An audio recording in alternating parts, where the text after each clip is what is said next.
Hi, I'm Ernest Wolfie Daniels. I'm a writer, a novelist, and an editor.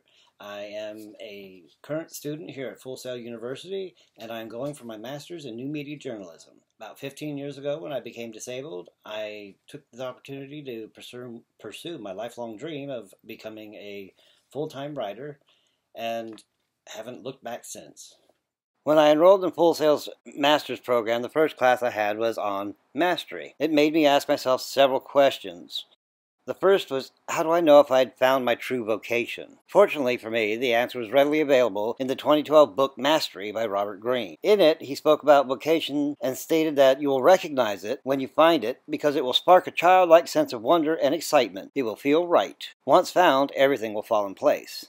Well, that's all well and good. I wanted to know the strategies I could use to get there. Greene answered those as well. In fact, he gave me 5 different ways to get there. The first is return to your origins, the primal inclination strategy. This strategy usually involves a deep-seated recognition that occurs with someone or something and resounds within your soul.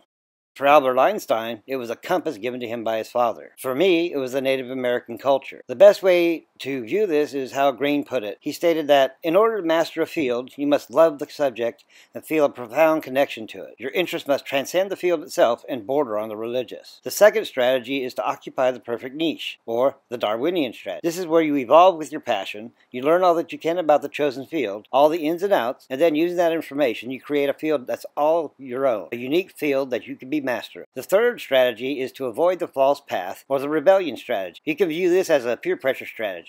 It's when you find yourself doing something for all the wrong reasons, money, fame, attention, instead of because it's something that you love. Often this state comes from listening to loved ones or friends rather than your own inner voice. You must break out of this cycle and consciously choose to go with what you love instead of what you should do. How to use this strategy, Greene lays out. He says it is a strategy that is twofold. First, you have to realize as soon as possible you chose your career for the wrong reason, before your confidence takes a hit. Second, actively rebel against those forces that have pushed you away from your true path. The fourth strategy is to let go of the past, or the adaptation strategy. This is basically telling yourself to let loose the luggage that you've accumulated over your lifetime. You shed the rules that governed you as a child because you're no longer dependent upon someone else to meet your needs. You realize that you are not tied to a certain path or destiny, and conscientiously choose to move to the path you are passionate about. The danger of this path is that you make sure that you don't get caught in self-pity and overreact to situations. Use that energy to move past blockages and pursue your life's calling. The fifth strategy is to find your way back, or the life and death strategy. This often happens when you are led away from your true calling by the lure of easy money. The pitfall is that the immediate prospects for prosperity ultimately will fail because it doesn't meet your primal need. Eventually, this will lead to less money. In this strategy, Greene warns that it requires sacrifice. You'll be forced to sacrifice your steady income, struggle for a bit to find your feet, maybe even start over. You'll need patience, but knowing that you cannot have everything right now, you have faith that the reward will be greater when your mastery has been achieved. From this week's reading, I've learned that I like to listen with my mind, speak from my heart, and write from my soul. Over the next 3 weeks, I'll be making a list of requirements for my chosen career, making a bookmark and a folder for inspirational tidbits that I may find, and I'll make new study partners for those times when doubts assail me.